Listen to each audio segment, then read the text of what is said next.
So now IFCI limited अब देखिए 62 रुपए पर क्लोजिंग हुई है। लोअर सर्किट पर लगातार ये स्टॉक क्लोज हो रहा है और आप देखें तो यहाँ पर Q3 के नंबर्स आ चुके हैं। नंबर से डिसअपॉइंट कर रहे हैं, लोगों को ऐसा लग रहा है, लेकिन एक्चुअल में कितना डिसअपॉइंटमेंट है और डिसअपॉइंटमेंट है भी या नहीं कि हम नंबर गलत पढ़ रहे हैं, ये थोड़ा सा पता होना चाहिए। कल नंबर्स आए हैं, हम आज रिव्यू करते। तो अभी देखिए बेसिकली यहाँ पर अगर आप देखें तो अच्छा खासा रिटर्न तो बन ही चुका है भैया, 4 गुना यहाँ पर जो है स्टॉक हो चुका है। और क्या ही चाहिए अगर आप देखें कम टाइम में इतना पैसा बन जाए, सिंपल सी बात है। बट अभी अगर आप देखें तो जो गिरावट आ रही है, ये गिरावट इसलिए आ रही है बार बार क्योंकि यहाँ पर आपको अराउंड यहाँ पर जो है 2010 2011 के लेवल तंग कर रहे हैं। इस जगह पर ये अराउंड 71 72 के अराउंड है, 69 एक्चुअल में 69 70 के अराउंड है ये।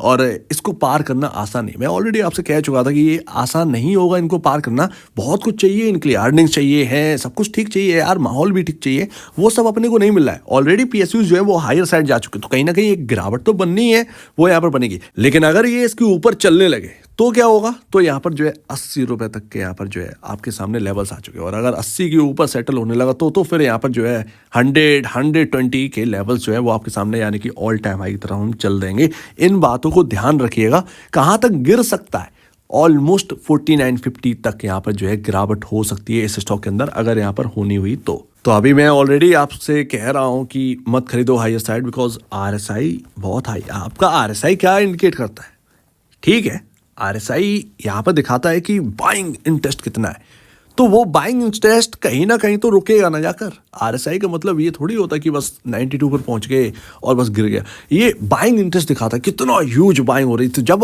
ओवर यहाँ पर ज़्यादा हो जाता है तो फिर गाड़ी कब तक चलती रहेगी, इंजन जो है वो ठंडा तो होना ही है भाई, गाड़ी कहीं ना कहीं तो खड़ी करनी पड़ेगी। ये तो बात आपको समझनी चाहिए, तो वही चीज़ यहाँ पर हो रही है। 70.84 का आपका आरएसआई देखने को मिल रहा है। सो अभी अगर यहाँ पर गिरावट आती है बिकॉज ऑफ नंबर्स, पॉसिबल है आपको यहाँ पर जो है यहाँ पर अराउंड आपको ये लेवल्स आपको नजर आए 50, वहां पर एक अच्छी खरीदारी बन सकती है आईएफसीआई लिमिटेड के अंदर। तो अभी नंबर्स सबसे पहले समझते हैं क्योंकि नंबर्स में ही सब कुछ खुलासा है, ये ध्यान रखिएगा। नंबर्स बहुत ही ज़्यादा यहाँ पर जो है सीरियसली यहाँ पर लीजिएगा, नंबर्स को हम गलत पढ़ रहे हैं एक्चुअल में। सितंबर वाले क्वार्टर में बहुत सारे बेनिफिट मिले और यही चीज़ अगर आप देखेंगे तो सितंबर 2022 में बेनिफिट मिले हैं बहुत ज़्यादा। कैसे बेनिफिट मिले हैं, एक्सपेंसेस में बेनिफिट मिले हैं, खर्चे यहाँ पर जो है यहाँ पर हुए नहीं, उल्टा खर्चा मिला है, प्लस में यहाँ पर गए हैं। अगर आप देखेंगे सितंबर 2023 में तो यही चीज़ यहाँ पर दोबारा हुई है, 74 करोड़ रुपए एक्सपेंसेस में ऐड हुए हैं, एक्सपेंसेस कट नहीं हुए हैं, एक्सपेंसेस ऐड हुए हैं। तो यहाँ पर 74 करोड़ रुपए आपको एडिशन मिला है, इस वजह से आपको ऑपरेटिंग प्रॉफिट जो है वो अच्छा मिल रहा है। तो ये 2 क्वार्टर से इसमें बेनिफिट मिल रहा है। जैसे कि आप देखें सितंबर 2021 में तो यही खर्चे जो हैं वो 665 करोड़ के थे और ऑपरेटिंग प्रॉफिट जो है वो 314 करोड़ रुपए माइनस में था। ये यहाँ पर ऐसे नंबर्स को आपको रीड करना है, इस वजह से यहाँ पर जो है हमको देखना है बड़ा ध्यान से। तो एक्सपेंसेस जो है वो यहाँ पर जो है 74 करोड़ रुपए ऐड हुए हैं, जिस वजह से 681 करोड़ का ऑपरेटिंग प्रॉफिट जो है वो आपको देखने को मिल रहा है।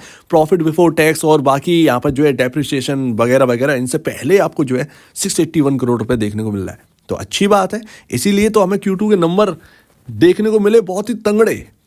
बट Q3 में क्या हुआ, यहाँ पर खर्चे लग गए, 230 करोड़ रुपए का खर्चा यहाँ पर जो है कटे हैं, अपने खर्चे काटे हैं कंपनी ने। उसके बाद 224 करोड़ रुपए का ऑपरेटिंग प्रॉफिट हुआ है। तो ये कोई छोटी मोटी बात नहीं है। आपका ऑपरेटिंग प्रॉफिट यहाँ पर जो है ना ठीक ठाक तरीके से अब हो रहा है। जैसे कि यहाँ पर देखेंगे बड़ा दिक्कत आई थी, तो वो यहाँ पर है। अभी मामला जो है वो ऐसे चल रहा है, अप एंड डाउन्स। बट अगर आप देखें ऑपरेटिंग प्रॉफिट जो है 224 करोड़ रुपए। अब यहाँ पर क्या है, अगर यहाँ पर आप खर्चे रख देंगे, जो कि मैं मान के चल रहा हूँ 607 करोड़ की नेट सेल है, अराउंड यहाँ पर जो है 400 करोड़ रुपए। मुझे नहीं पता कि कितना खर्चा होना था। इस क्वार्टर में बेनिफिट मिले हैं तो मैं इस क्वार्टर को मानूंगा ही नहीं। एक रियलिटी ये फैक्ट है, मैं इस क्वार्टर को मानूंगा ही नहीं। मैं मानूंगा कि यहाँ पर जो है 400 करोड़ के अराउंड या इससे भी ज़्यादा हो सकता है इस क्वार्टर में।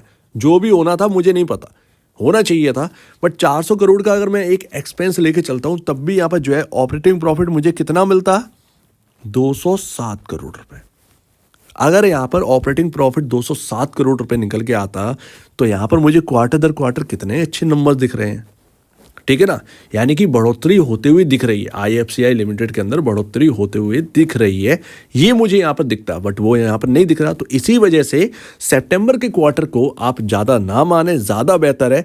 दिसंबर के क्वार्टर को ज़्यादा मान लो, ज़्यादा बेहतर है, क्योंकि यहीं पर सबसे बड़ी बात है।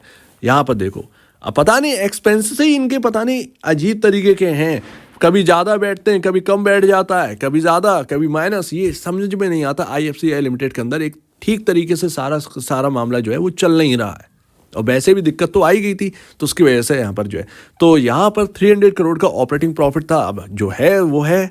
तो यहाँ पर जो है आपको 224 करोड़ का ऑपरेटिंग प्रॉफिट आते हुए दिखा है, यानी कि ईयर ऑन ईयर बेसिस पर ऑपरेटिंग प्रॉफिट जो है वो कमज़ोर है, डाउन है। बट मैं फिर भी इस नंबर को अभी सीरियसली नहीं लूँगा, मैं लूँगा आने वाले कुछ क्वार्टर को। जैसे कि अभी आपके सामने दिसंबर का है, मैं देखूँगा जून तक का, कम से कम 2-3 क्वार्टर तो देखने ही हैं, 2-3 क्वार्टर तो मुझे देखने ही पड़ेंगे, तब तो समझ में आएगा कि टर्न अराउंड हो रहा है या नहीं हो रहा है, या वापस यहाँ पर जो है तेजी बन रही है कंपनी के अंदर, फाइनेंशियल सुधर रहे हैं या नहीं सुधर रहे हैं। मैं अभी इन नंबर से कैसे डिपेंड कर रहा हूँ, मैं ये Q2 के नंबर से क्या मैं देख लूँगा, तो वो चीज़ है यहाँ पर। और अगर मैं इंटरेस्ट, डेप्रिसिएशन और प्रॉफिट बिफोर टैक्स देखता ना, टैक्स के बाद की कमाई कितना होती, टैक्स के बाद की कमाई यहाँ पर होती भैया इनके पास जो है वो 60 करोड़ रुपए के अराउंड, मेरे हिसाब से कहीं ना कहीं होने चाहिए, आसपास ही सही, लेकिन 60 करोड़ के अराउंड यहाँ पर जो है इनका Q2 में प्रॉफिट होता।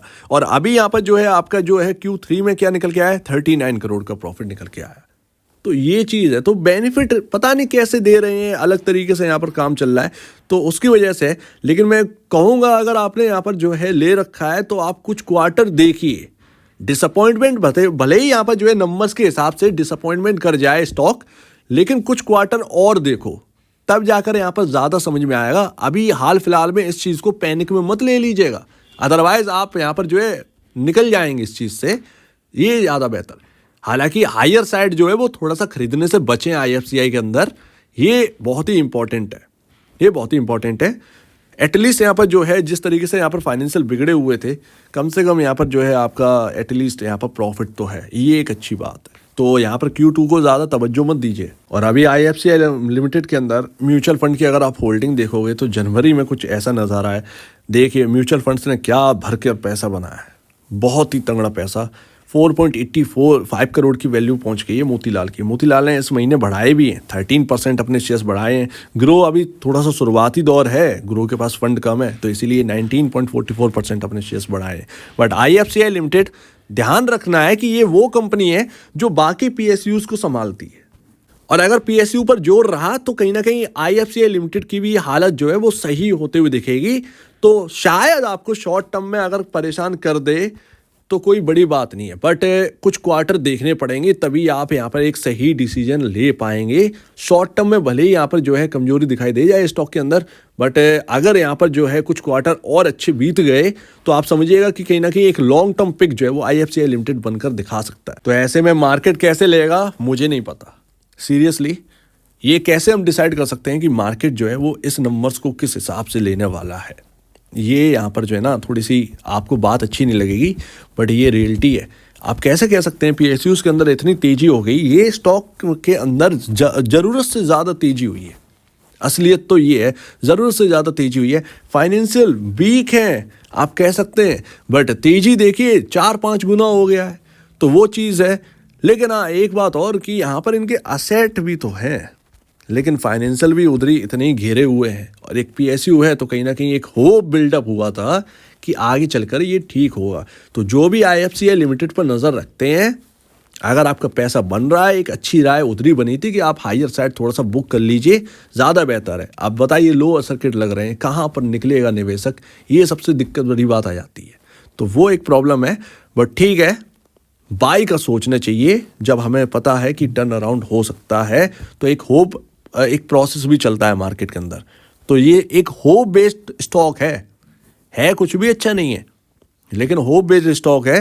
क्योंकि प्रेसिडेंट ऑफ इंडिया जो है वो हमारे जब शेयर्स बढ़ाए थे 16 रुपये पर, जब ये दिखाई दे रहा था, तब यहाँ पर हम लोग जो है बाई करने के लिए कूदे थे कि IFCI लिमिटेड शायद आगे जो है PSU ये टर्न अराउंड हो सकता है। ये नहीं पता था कि इतनी बड़ी तेजी हो जाएगी, ये एक्सपेक्टेशन नहीं थी, हो गई तो एक अच्छी बात है। तो अभी आपका जो है अराउंड या तो 50 तक यहाँ पर जो है सही हो जाए, या 47 आप कह सकते हैं, 47 46 आपका जो लेवल है वो काफ़ी इंपॉर्टेंट होंगे। एक गैप भी है तो ये गैप फिल भी हो सकता है। ऐसे में आपका RSI भी ठंडा हो जाएगा और आप वैल्यूएशन जो इंक्रीज हुई है वो भी एक ठीक ठाक जगह पहुंच जाएंगे। वर्स्ट केस क्या होगा? वर्स्ट केस होगा इसके अंदर 38 रुपए का आना, क्योंकि अगर आप देखें 1 डे कैंडलस्टिक चार्ट पर तो ये सिर्फ यहीं पर गैप छूटा है 38 पर। ज़्यादा से ज़्यादा अगर PSU के अंदर बहुत बड़ी गिरावट हुई तो वर्स्ट केस में आपको 38 37 तक के लेवल दिख सकते हैं। अगर दिखेंगे या नहीं दिखेंगे ये तो बात की बात है, लेकिन दिख सकते हैं। फिलहाल अगर कोई गिरावट होती है तो वो अभी यहाँ पर जो है 47 तक यहाँ पर जो है पॉसिबल लगती है कि गिरावट हो जाए।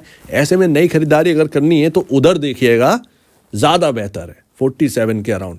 वहाँ पर क्या है, सस्ता भी हो जाएगा और ये सब बात भी यहाँ पर जो है ख़त्म हो जाएगी। तो ये एक अच्छी बात है। अगर 47 मिल जाए तो ज़्यादा बेहतर है, ना मिले तो फिर कोई बात ही नहीं है, ये यहाँ पर रहने वाला है। बट अभी कुछ क्वार्टर ज़रूर देखिएगा, अभी ऐसे समझ में नहीं आएगा IFCI लिमिटेड के अंदर।